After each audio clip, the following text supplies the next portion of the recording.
Welcome to episode 224 of Board Game Blitz, a podcast about all things board games that you can listen to in less time than it takes to learn to use Gen Z slang properly.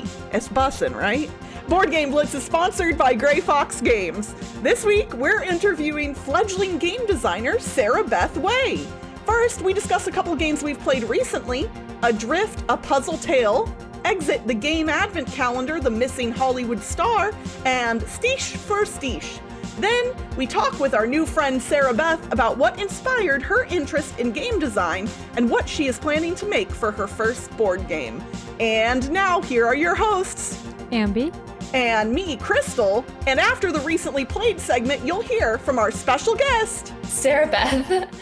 Before we get into the main episode, we have an announcement. Next episode, or next 2 weeks from now when we would usually have an episode, we are taking our annual holiday hiatus, so we won't have a regular episode then. We probably will have a episode coming out that's a lot shorter than usual and has a lot younger people on it than usual, like I've had in the past couple years. The people that host this show occasionally that are way better than us, basically. Yeah, so you can look back at previous years of that, and they get older every year. So yeah, I'm working on that, but we'll be back to our regular scheduled podcast 2 weeks after that. So I think that's January 8th, I think, will be our next regular one. So yeah, happy holidays, everyone. Happy holidays.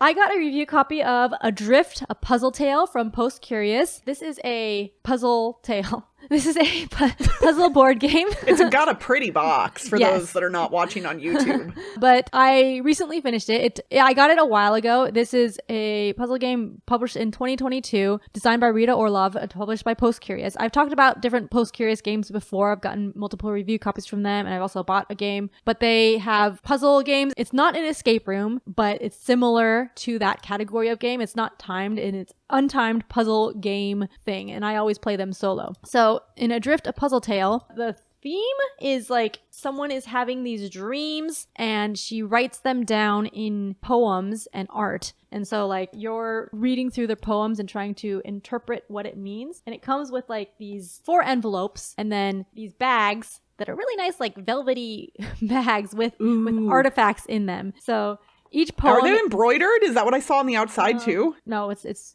screen printed. It looks like they're embroidered, but they're screen printed. Yeah, it looks really nice regardless. Yeah. So each poem is a puzzle. There's 3 poems in each envelope. So there's going to be 12 puzzles in total. And you kind of solve them in order. You can do the envelopes in any order, but within an envelope, you solve them 1, 2, and 3. And then so the first one will get a clue to the second poem, and then the second poem's answer will give a clue to the third one, and then the third one gives a partial sentence. And then all 4 phrases together at the end give you the full sentence, and then at the end you're gonna put that in on the website that it tells you at the beginning. So that's not really a spoiler, it's just it tells you at the beginning what you're gonna do. So all the puzzles are different, even though they're all poems. they all have different things. So the first 2, most of them is just the poem part. It's you look at what it says, but then the artifacts that come in the envelope have some 3D things or some puzzle physical things that you're doing that you also mix with the poems sometimes. And then the third one usually also comes with an illustration that's really, really beautiful, but also part of the puzzle, which is neat. And it's also themed. So the green envelope is themed around forest or something, and then the blue one is around water. So they have different themes, and so it's a mystical water person that they see in their dreams, and then the poems are about that. And so yeah, I really like the puzzles. Some of the puzzles are you need color, so it's not colorblind friendly. There was one in one of the ones that was actually kind of hard for me to differentiate the colors. I'm not colorblind, but with my room light, it was hard for me to differentiate the colors, so I used my phone flashlight to be able to see, because that's a better light. Yeah, so some of those colors are a little hard if you're not good at distinguishing colors. Otherwise, I really liked some of the puzzles. With all puzzle games, there's always going to be some that are a little more confusing or that you don't get, and some of them I really liked. There were some cool 3D neat puzzles, and I like the mixture of physical puzzles and words on the paper. You don't need the internet for any of the puzzles, although it does have a site where you can get hints, and you can also input the answer to your puzzles, and it'll tell you, it's a verifier. You're you got the answer to the blue envelope number 2 right. But not all answers are phrases or words, so you can't really check the answers that aren't that in that answer. But it does have a hint system. I've talked about Post Curious hint system before many times on their website. You can go through hints for each puzzle you can go, it'll tell you like, this is what you need. And then like hint 2 will tell you a step, and it goes like through 5 hints or something. And then you can see the solution. So yeah, compared to other Post-Curious games, I think this one felt less thematic to me, or maybe I just wasn't as connected to the theme. I guess it's because it's like all dreamy and artsy. So it was like really beautiful and stuff, but I didn't feel like a story as much. There was a slight story, but it felt more like just I was doing the puzzles. It was really nice and pretty, like looking at it. And so like I did feel calm when I was doing it. So it was like a nice calm puzzling experience for me. I did each envelope on a separate session. So I like took my time with it, which was nice. Yeah, so I liked it. I liked how the illustrations were like really pretty, but also puzzle, like they were practical for the puzzles, which was neat.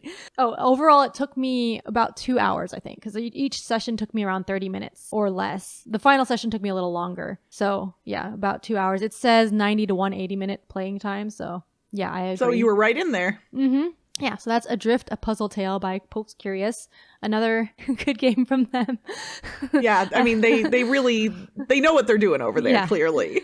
Yeah, so like if you're into like the presentation art, really pretty art and like poems and stuff, then this is a good one. So that's Adrift, a Puzzletale. And I also wanted to mention that recently I've been playing Exit the game, Advent Calendar, The Missing Hollywood Star, because it is the middle of December now, and I play this. I've been playing like all the Exit Advent Calendars every year now since they've come to the US, and they've had 4 now? Is that right? I think this is the fourth one. Yeah. So I've been just playing this solo because Toby doesn't like doing mandatory puzzles every day.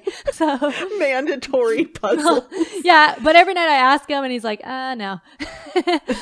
So maybe one day he'll do it, but yeah. I'm really enjoying this one so far. I don't know if I've had to use hints at all yet, but there was one puzzle I think which I thought was a little easier and not as exciting, but like there was one puzzle that I really liked, and so I'm enjoying this Advent Calendar so far. I think it might be my favorite of the Advent calendars so far, although I don't like remember. Yeah, I don't know, but like yeah, there was one puzzle that I really liked, day 6 I think. So yeah, that's Exit the Game, Advent Calendar, The Missing Hollywood Star. I guess if you're into Advent calendars and don't mind not doing them like December, you can do it later probably. So yeah, I mean, what's stopping people from doing an Advent calendar, in June? Like, they technically could. It does, I think, in my head, even it feels strange, but, like, why not? And all of these so far, like, this one's also themed around Christmas. You're, like, in a Hollywood studio during Christmas, so. But it has, like, lots of movie references, so it's not just Christmas. Ooh, that sounds like one I would really like.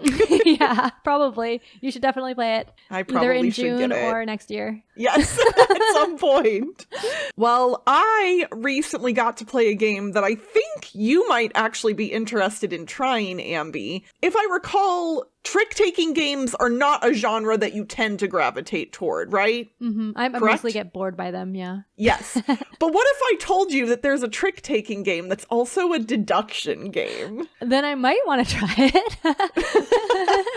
So I'm going to butcher the name of this game because it's in German. And while I did take 2 years of high school German, no, because it's Stich for Stich, I believe, is how Stich for Stich. I don't know. I can't pronounce it. It'll be in the show notes. Yeah, what does that translate to? I should look it up. Oh, Stitch by Stitch. Okay, so that's how I'm going to refer to it going forward, so you all don't have to listen to me butcher the German language. So yes, this is a trick-taking game where one player is the confidant, and they are going to be the ones who know both what the murder weapon was and who the murderer was, and the options for both of those. They are not the players themselves, they are just 4 random characters for the murderer and 7 weapons that could be the murder weapon. The confidant's the only one that's going to have that information up front. Everyone else acts as a sleuth and gets a set of tiles that display all 4 of the people and all 7 of the weapons that are possible. And then the confidant will draw 2 of his tiles to determine what the weapon and murderer are for that round. And then what will happen is cards will get dealt out to the table, including the confidant, and starting with the player to the left of the confidant, you play a trick-taking game. Unlike most trick-taking games, there are not follow rules. You can generally play any card at any time. So it doesn't matter what was led, you can play pretty much any card into a trick. trick. So how do you determine who wins a trick? That's where this gets interesting, because once everyone has played a card, all the cards stay out, and the confidant looks at what was played, and they tell the group who won the trick, but they don't tell them why. And the way tricks are determined is if a card contains both the murderer and the weapon, it is a full trump. That will always win over any other card. If it contains just the weapon, then that would be the next best trump card. And if it contains just the culprit, then that would be the third best trump card. Beyond that, if no trump is present on any of the cards that were played into the trick, highest number would win. But again, 4 cards or however many cards will get played out, and then you'll say, okay, Crystal wins the trick, but you don't know why. Is it because of the weapon on my card? The person on my card? Did I just play the highest number?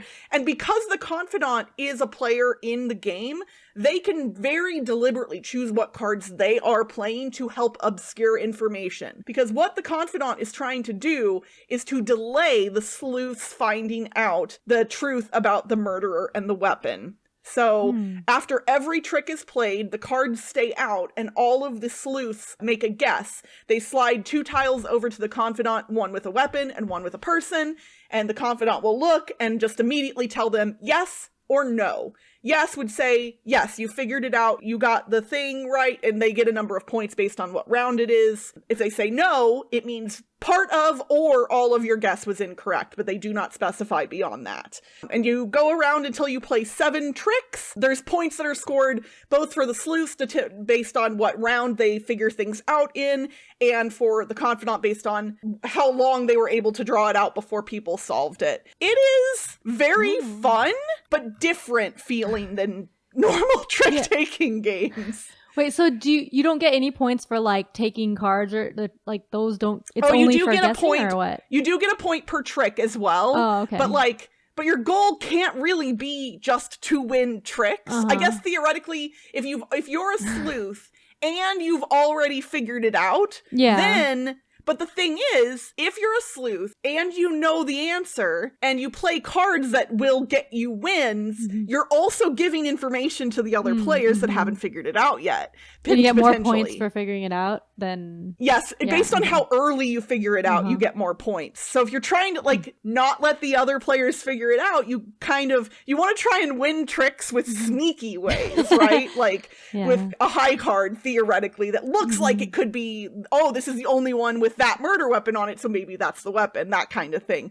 It gets more cerebral quickly than you would think, and it definitely does the thing to me that a lot of deduction games go, where I immediately am like, this doesn't make any sense. If that one won that, and then this one won that, and after the tricks are pulled, you keep the card that won that trick face up on top of the trick, but you can't ever look at what other cards were in that trick again. And so yeah, so you can see all the cards that won previously, but not what they won against, and trying to look back on those cards should theoretically be helpful. It is also a folly because it will lead you down the wrong path occasionally.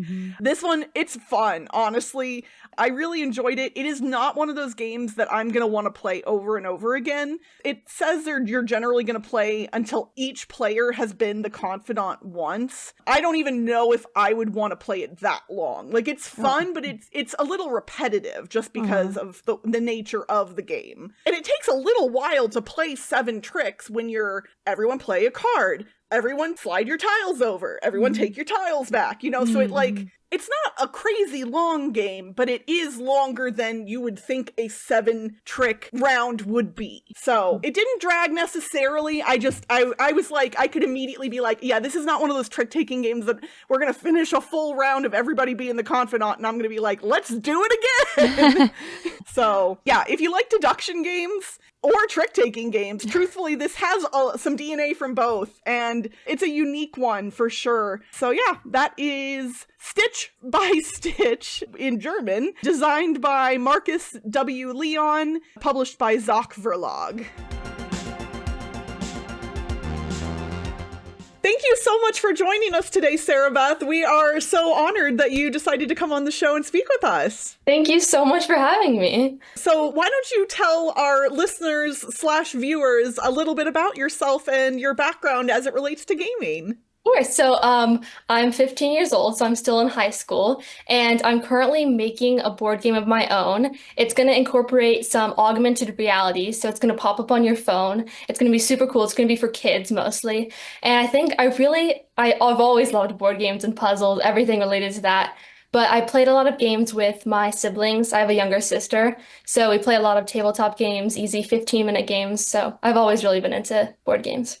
That's so awesome. Nice. Oh man, I miss being 15. So what specifically got you into augmented reality as a kind of a way in for your first design? I think one of the big things was I wanted to attract the younger audience. And I feel like for me, I play a ton of video games as well as board games. So I wanted to add like a fun little twist that's kind of going to pull both sides. Like you have these kids who love to play video games, but you also want to pull them back to board games, which are amazing, super fun. So. Yeah, absolutely. That makes perfect sense. I think, not just with board games, but with any hobby, there's always kind of a struggle to connect generationally. And it feels like board games is one of the few hobbies where that disconnection is less. I think board games, it's a little easier to broach those generational divides. We all have stories of us like sitting around a table with our grandparents growing up playing board games, right? Like that's something that everybody has done likely with family or friends across all ages throughout their lives. But I think you bring up a good point that every generation is a little bit different, and what brought in prior generations might not appeal to the ones that are coming up. And obviously augmented reality as a technology has come really far, even in just the last decade. I actually looked up, I was like, when did Pokémon GO launch? And it was 8 years ago now, which blew my mind. Yeah, 2016, right? Yeah, like I know, my partner is staring at me like I'm crazy because it was 8 years ago, but like I remember going to the park here in Vegas and everyone in Vegas was out walking around and it was the wildest thing to see. But like, I mean, I think that was one of the first good, widely adopted augmented reality tech things, and there haven't been a lot of those thus far. I think getting adoption is going to be one of the tougher sells. So do you want to tell us a little bit more about the game that you're working on? Yeah, so right now I'm more on the board game aspect of it. I think the augmented reality is going to come in a later stage. I'm hoping to have it released somewhere around June. But I wanted to make it simpler, so more for children who can easily pick it up, parents who don't want to have to like go out and learn all the rules to it. So it's really like you roll a dice, you go around the board, and you collect coins, and you can use these coins to buy different cards that you draw from landing on spaces. And those cards, you can get battle cards, and those take your players to battle, and that's where the augmented reality comes in. So you can see your players fighting, and you buy these cards to help your players in battle, and you want to have the most coins, so you want to get to 15, but you also have to balance like, oh, well, what if I lose a battle, then I'm going to lose coins. So. Oh, okay. That is interesting. Have you decided on a theme for it yet, or are you still working on that? I think it's going to be more fantasy, so like dragons and wizards and all of that stuff. I mean, what kid doesn't like a good, fight with a dragon or to save a princess, right? That's kind of cool, like mixing the board with the augmented reality. It sounded kind of like Mario Party, but a board game with like going around collecting coins and then having battles. But like a board game version. But then also the augmented reality makes it sound like a mix, which is kind of cool. So Yellow, who's a board game publisher, IELLO, put out a game in 2016 apparently called World of Yoho, which like it kind of got a lot of buzz right when it first came out, and then it kind of just dropped off the map. And I've mentioned this a few times over the years now. I never see it played anywhere anymore. I don't know if the app gets updated, but the cool thing about this game is that the board is the ocean and your cell phone is your ship.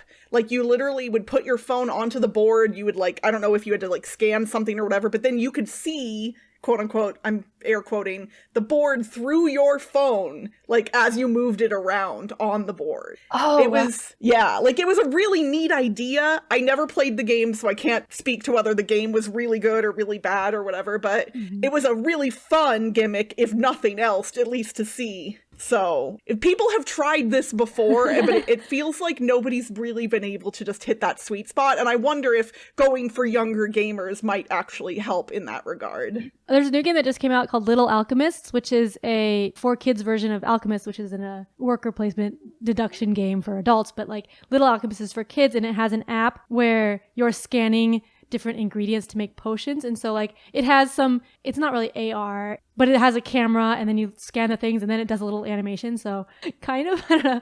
And then you unlock different boxes. So then you like scan the box, and then it shows it opening. And so that's kind of cool. Like my kids really like that.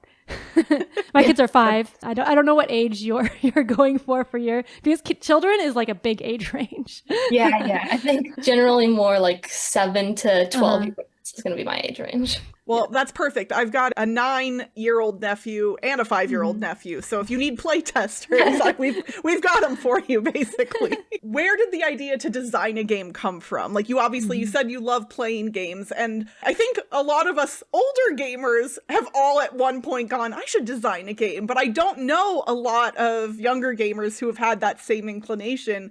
And I think it's really neat that at such a young age, you're taking that initiative and channeling your creative power into a game. So like, was there anything specific that inspired you to take on the project? Yeah, so I think for the AR part at least, when I was watching the first made Star Wars movie, there's this scene where they're playing this game and the characters are like popping up on the board and they're interacting. And I was like, that's really cool. I would love to do that in like a game. And so I was like, what if I made one? I mean, I could do that. Oh my gosh, yeah. Star Wars inspired you. That's the coolest story ever. I love it. Yeah, the chess game, huh? Yeah. I honestly, when I was a kid, I kind of thought the same thing, that I was like, I want to play that game with the little creatures stomping on each other and stuff. Yeah. That always looked like a ton of fun.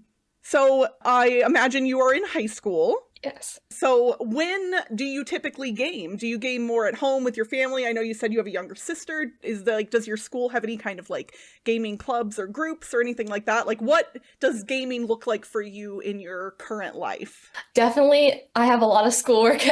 So I'm at home doing most of my schoolwork, but then when I do have free time, I will try to beg my siblings to play with me, which, I mean, depends on what they're feeling that day. But typically I can get like 15 to 30 minutes like every other day with my little sister playing games. And then there's also a game cafe near my house, which I've been meaning to go over there. I haven't yet, but hopefully one of these coming weekends.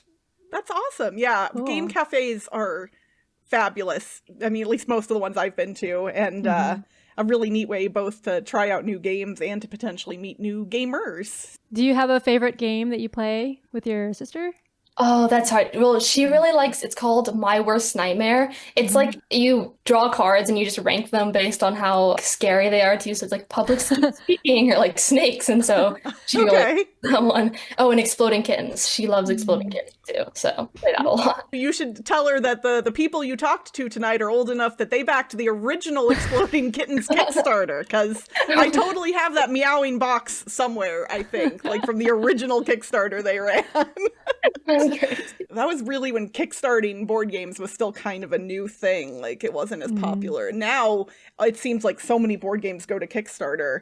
And speaking of, so let's say you get your game designed and you think it's at a place where it's ready to be published. Do you plan on potentially self-publishing, or do you plan on pitching it to larger publishers in the hopes of that somebody else will pick it up and publish it? I think for now, self-publishing. I mean, I'd love to go like the seeing if someone else would publish it route, but I'm in high school. I would love to like expand this, but I want to see if it's actually popular enough and if I wanted like put like a ton of time into it. So I have to see if it's popular enough. But I do think that having someone publish it for me is a good choice. Yeah, that would be really neat, wouldn't it? Do you think you would design more after, or you want to see like how this goes first? I'd love to design more.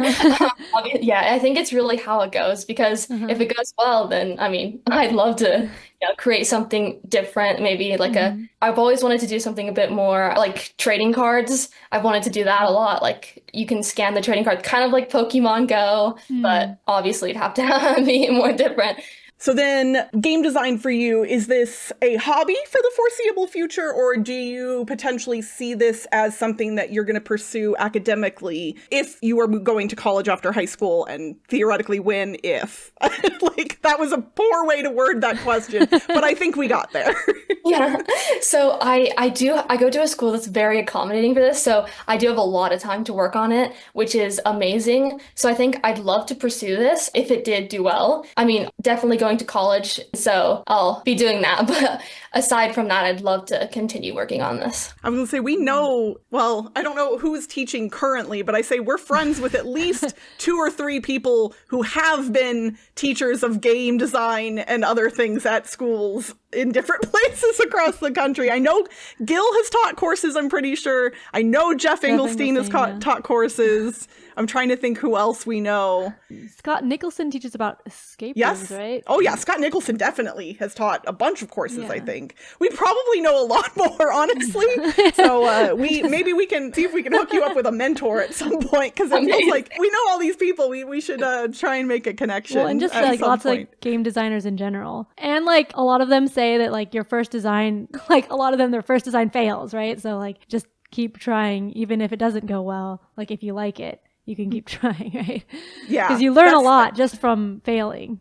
I think that's universally what they all say. Like Eric Lang is a very accomplished designer and developer now. And even he has said, like looking back at some of his older designs, like from his vantage point now, he said, he made decisions back then that he would never make today. But at that time, like he didn't have all the knowledge or the experience. I think the important thing that most game designers come to realize, and even I think gamers have to come to realize at some point, is there is no such thing as a game for everybody. Like, as much as we would like there to be, and there are a lot of games that have broad appeal, especially when you get into like the stages of playtesting. You'll be working with kids, so it's a little different because adults tend to be far more judgy. But there will always be people who will tell you that you need to change parts of your game, and some of those people will have valid points, and some of them will have absolute crap to tell you. And you as a designer have to filter through that stuff and figure out what advice you should take and what advice you should ignore. We are friends with a woman who runs an online protospiel, like a prototyping and playtesting convention that's held online. And so obviously people bring digital prototypes of their games to playtest, but they have a lot of resources to like teach people how to make digital prototypes if that's something you'd theoretically be interested in. So we might be able to hook you up with some resources there as well. And Heather is a really wonderful person to know. So even if we can't get you into the Discord, I'm sure she has resources that she could pass along that would be beneficial. Amazing. So if you could tell the board gaming community one thing, what would you shout to board gamers at large? It could be something good, it could be something bad, like maybe a pet peeve that you're just like, I wish people would do this, or I want to see more games about whatever. Like, what do you want to tell board gamers? Because this is your platform, this is your time, Sara Beth. You can tell people whatever you want right now. Okay, I think I would say, this is so hard to like put into words, but I think explore different options because I mean, there's obviously so many routes the board game can go, but there's also so much potential that like you can add to a board game. It doesn't have to just be like you can add AR. You can add so much to a board game. So I think, branch out, explore. And I know plenty of people are already doing that, but yeah. Well, that is amazing. All right. Well, obviously, Sara Beth, the ways in which people could interact with you online probably and are likely limited because you are not an adult. But if people wanted to know more about your game or its development process, is there a way that they can follow along with its development or kind of get updates? Do you have anything of that nature that people could check out? I am currently building a website. It's not completely published yet, but I also have a YouTube, which isn't completely related to board games, but I believe it has an email on it. It's called Not Rot. It's just like not_rot. It's about like why brain rot's so bad for you. But yeah, I think it does have an email under it. So awesome. Well, we will link to your YouTube then. Whenever you do get your website up, feel free to send that link over to us, and then we can share it with our community as well. thank you so much. No problem. Thank you for joining us on the show today, Sara Beth. It's been wonderful. Thank you. And that's it for this week's Board Game Blitz. Visit our website, boardgameblitz.com, for more content and links. This episode was sponsored by Grey Fox Games. Are you suffering from a Viking deficiency? You're in luck! Clans of Midgard and Reavers of Midgard, the card game, are available now at greyfoxgames.com and at your friendly local game store. And don't forget, all non-exclusive items purchased at greyfoxgames.com are 20% off when you use the code BGBLITZ24 at checkout. Join the Blitz Secure community on Discord for game nights, discussions, and more by following the link in the show notes. Support the show by leaving us a rating and review on your podcast provider. And if you like us a lot and want to support us monetarily and get some cool perks, check out our Ko-fi at ko-fi.com/boardgameblitz today. Our theme song was composed by Andrew Morrow. Until next time, play my game, play my game. If you've got nothing to do, try my game, it's so cool. Bye everyone! Bye. Bye!